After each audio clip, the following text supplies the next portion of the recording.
first need to make this incredible pasta. So the first thing to do is to get a nice large pan and add in some oil. Then you want to throw in some garlic and basil. Start toasting that up. Right before the garlic start getting a little bit of color, throw in the tomato sauce. I highly recommend using passata for this. Wash up that bottle with water and make sure to clean it all up. Don't let anything go to waste. Then let this simmer down. Stir it occasionally under medium-low heat. Then let it rest. In the meantime, you also want to boil some water on the side. Now to cook this pasta, the type of pan you have is very important. Traditionally, they use cast iron for it, but just make sure that you use one that is big enough so that the pasta can fit. So first, add in a good amount of olive oil into the pan. Then you want to add some smashed garlic, followed by a generous amount of chili flakes, a tiny bit of salt and pepper. You want to keep it under medium-high heat. Then immediately add in your pasta. I want you to notice one thing, because we're going to be doing something that is not normal with pasta, and that is to fry up the noodles first. This is a crucial step of making pasta all'assassina. And as soon as it starts changing color, start adding the sauce we just made, followed by the water that was boiled as well. But don't add too much. You see, what we're going to try to do here is to cook this pasta like if it was a risotto.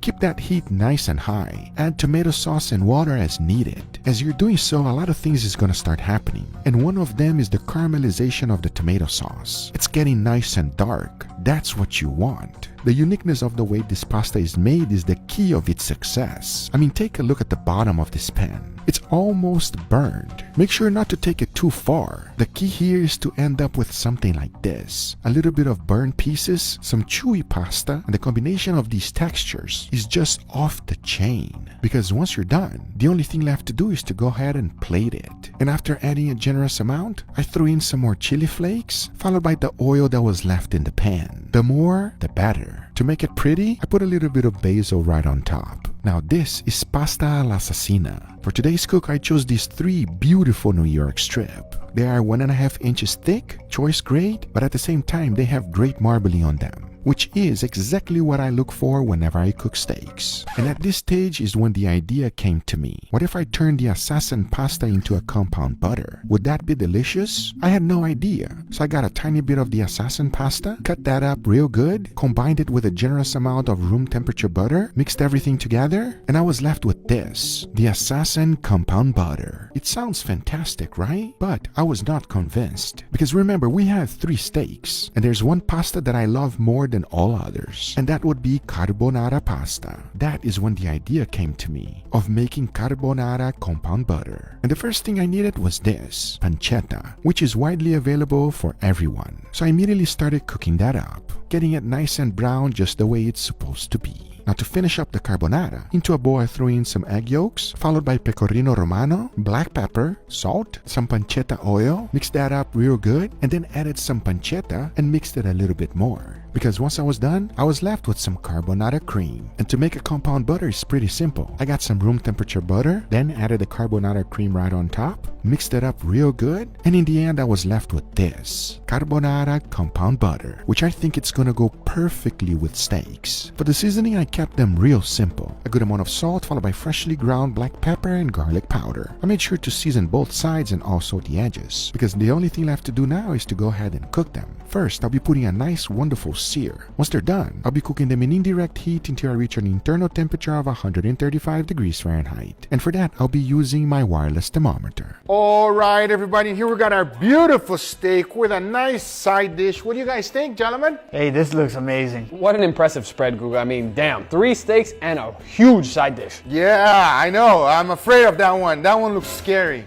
Why is it scary? Because it's the assassin pasta. It's gonna kill me. So here's the deal. I got a little experiment going on. I'm super excited about this. Shout out to all my Italian friends out there. These are 2 very special compound butters, which you will be trying very shortly. But why does it look like that? If I would have told every experiment, you would not be here, my friend. So with that being said, I want to know if these 2 things on top will improve a steak or not. So first, we'll start without it. Please dig in, gentlemen. Cheers. That is smooth. From the char to the crust to the doneness, I mean, there's not a thing I can complain about this steak. Absolutely perfect. The charcoal flavor always makes the steak feel so much better. I agree. That is a perfect steak, delicious. I want to know if it's gonna go up or down from here with these 2 things. Are you guys ready? You don't want to try the pasta thing? Or you want to get killed now? I'd rather get it out of the way. All right, very good. So this is the assassin pasta. Come over here. Let me give you a little more just to make sure. I don't need that much. You really want to kill me today. Oh, damn. you are afraid. It smells so weird. It smells almost like sweet. Well, I never had it. I am a little bit scared like both of you are. Is this too much of the assassin pasta? I don't think so. I think it's going to be just fine. All right, enough talking. Cheers, everybody. Cheers. Yo! Oh, It tastes. Oh, it tastes. Not that spicy. I thought it was going to be spicier. maybe it's my spot, but Oh, really? Maybe you got a little pepper. Oh, it kicks up on you, boy. yeah. Oh! It's a tasty, delicious, flavorful spice that adds to the pasta. Pasta's cooked perfectly. Sauce is super flavorful. Does have some heat, but it's nothing too crazy. yeah, well, I don't know if maybe that one pasta that I got Why was... are you sweating, bro? Bro, that was spicy. That piece that I got right now, that wasn't, oh, it's a nice flavor. No, that was No, spicy that's right there. spicy. So it has burnt tomato, by the way. That's why you see the little black spots. That is amazing. And it leaves your mouth tingling, everybody. So I got 2 compound butters over here, as you guys can see. So now we're going to go digging for the second one. Why is it yellow like that? Don't worry, you'll find out real shortly. Dig in. Let's see. I never had anything like this, so very, very curious. You ready? That smells freaking good. That's what I like to hear. Let's give it a try right now. Cheers, everybody. Cheers. Oh, man. Wow! Dude, that doesn't deserve a high five. That doesn't deserve a fist bump. Bring it in. Oh my God. gotta I don't think hug my me. nephew ever hugged me. Unless when I cleaned his butt when he was real little. When he was like 1, you know? This is amazing. I'm not even gonna lie. Whatever that little thing is on the top, it's almost like a bacon. Pancetta.